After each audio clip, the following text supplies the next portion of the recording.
В Якутии идет завершающий этап перевозки грузов в районы Крайнего Севера. В Белогорском судоходном участке активно идет выгрузка контейнеров.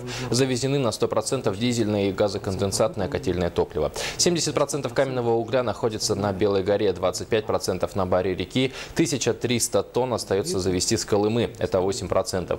Завершить завоз угля планируют уже на следующей неделе. По нефти мы перекроем. Да, погода у нас на данный момент позволяет. На баре глубина 2,30, теплоходы ходят спокойно. Ну, ветер северный, волнение, снег там уже пробрасывает. Так что у нас еще где-то в запасе 2 недели есть. Думаю, что за эти 2 недели мы все заберем в реку и будем подниматься. Последний день у нас работа на баре, ориентировочно 30 сентября. На данный момент мы во все планы улаживаемся. План завоза северного будем выполнять полностью 100%.